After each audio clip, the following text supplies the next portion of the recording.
Welcome students, Narayan Ghosh education চ্যানেলে তোমাদের সবাইকে স্বাগতম। তো আমি মাধ্যমিক এবিটিএ 2025 টেস্ট পেপার থেকে বাংলার একটি পেজ নিয়ে চলে এসেছি, মডেল 7 পৃষ্ঠা 184। তো চলো বন্ধুরা, আজকের ভিডিও শুরু করি। প্রথম প্রশ্ন, তপন তোমার গল্প তো দিব্যি হয়েছে। বক্তার উদ্দেশ্য ছিল তপনকে উৎসাহ দেয়া। পরের প্রশ্ন, নদের চাঁদ স্টেশন মাস্টারের চাকরি করছে 4 বছর। নেক্সট প্রশ্ন, অপূর্বর বড় সাহেবের হাতে ছিল টেলিগ্রাম। নেক্সট প্রশ্ন, গানের গায়ে মোছা হয় রক্ত। 1.5-এর সখী সবে আজ্ঞা দিল। এই যে আজ্ঞা দিল সে হলো পদ্মা। পরের প্রশ্ন, দাঁড়াও ওই মানহারা মানবীর দ্বারে। মানহারা মানবী বলতে এখানে আফ্রিকা মহাদেশকে বলা হয়েছে। পরের প্রশ্ন, চীনারা অবশ্য চিরকালই লিখে আসছে তুলিতে। পরের প্রশ্ন, শ্রীপান্থের প্রকৃত নাম নিখিল সরকার। নেক্সট প্রশ্ন, কলকাতা বিশ্ববিদ্যালয় পরিভাষা সমিতি গঠিত হয়েছিল 1936 খ্রিস্টাব্দে। পরের প্রশ্ন, বিকেলে চায়ের টেবিলে ওঠে কথাটা, চিহ্নিত পদটি এখানে অধিকরণ কারক। পরের প্রশ্ন, বিনা স্বদেশী ভাষা মিটে কি আশা, এখানে বিনা অনুসর্গ। মিথ্যাবাদী কোথাকার, চিহ্নিত পদটি যে সমাস, উপপদ তৎপুরুষ। পরের প্রশ্ন, পরপদের অর্থ প্রধান কোন সমাস, না তৎপুরুষ সমাস। পাখি জলে সাঁতার কাটে, এখানে বাক্যের কোন শর্ত মানা হয়নি, না যোগ্যতা মানা হয়নি। পরের প্রশ্ন, এদেশের বুকে 18 আসন নেবে, অর্থগত দিক থেকে এটা প্রার্থনা সূচক বাক্য। পরের প্রশ্ন, যে বাচ্চের বাক্যে কর্মপত্রী কর্তা হয়ে ওঠে সেটি হলো কর্ম কর্তৃবাচ্য। নেক্সট প্রশ্ন, আমার খাওয়া হয়নি, এটি যে বাচ্চের উদাহরণ সেটি হচ্ছে ভাববাচ্য। নেক্সট প্রশ্ন, তপনের লেখা গল্পটি কোন বিষয় নিয়ে রচিত, না জ্ঞানচক্ষু গল্পে। তপনের লেখা গল্পটি ছিল তার স্কুলে ভর্তি হওয়ার দিনের অভিজ্ঞতা নিয়ে। পরের প্রশ্ন, এ তো বেশ মজার ব্যাপার, মজার ব্যাপারটি কি, না বহুরূপী গল্পে মজার ব্যাপারটি হলো হিমালয় থেকে আগত সন্ন্যাসীর পায়ের দুর্লভ ধুলো জগদীশবাবু কাঠের খড়মে সোনার বোল লাগিয়ে সংগ্রহ করেছিল, এটাই মজার ব্যাপার।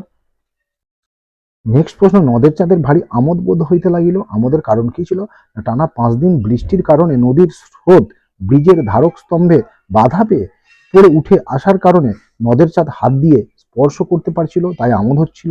পরের প্রশ্ন, তফাৎ শুধু এই যে, তফাৎ কি ছিল, না পান্নালাল প্যাটেল রচিত অদল বদল গল্পে তফাৎ ছিল অমৃতের বাবা মা এবং 3 ভাই ছিল, কিন্তু ইসাবের বাবা ছাড়া আর কেউ ছিল না।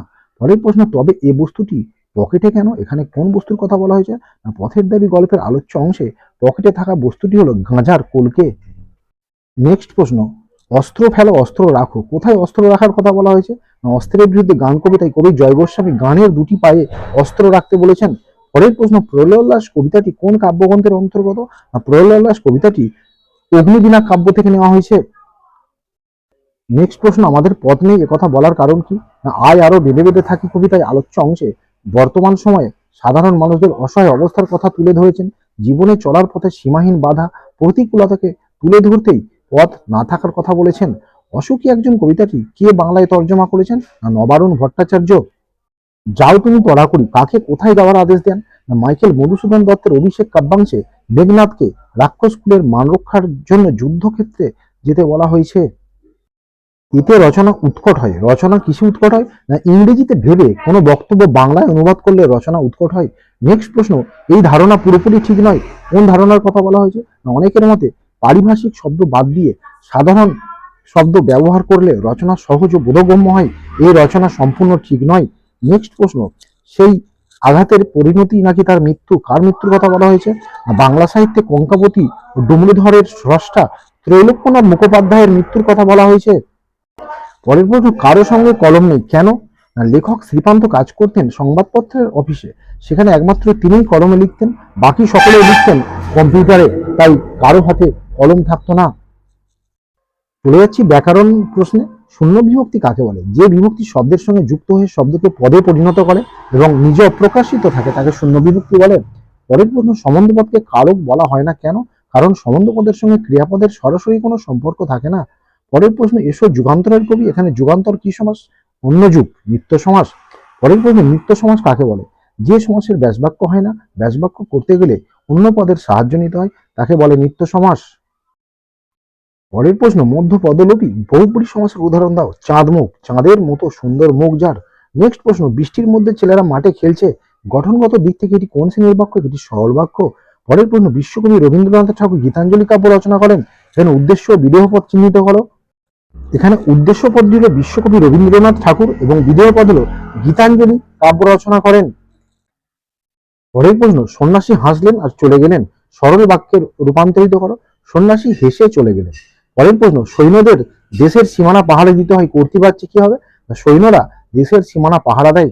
পরের প্রশ্ন বা আজকের শেষ প্রশ্ন, কর্তৃবাচ্য থেকে কর্মবাচ্যে পরিবর্তনের একটি নিয়ম লেখো। না, কর্তৃবাচ্যের ক্রিয়ার সঙ্গে দ্বারা, দিয়া, কর্তৃক প্রভৃতি অনুসর্গ যুক্ত হয়। তো বন্ধুরা, এই ছিল আজকের গুরুত্বপূর্ণ ভিডিও। আশা করছি ভিডিওটা তোমাদের উপকারে আসবে। ভালো লাগলে অবশ্যই লাইক, কমেন্ট এবং শেয়ার করো। আর যারা নতুন তারা চ্যানেলটি অবশ্যই সাবস্ক্রাইব করে সঙ্গে থেকো। সবাই ভালো থেকো, সুস্থ থেকো, বাই।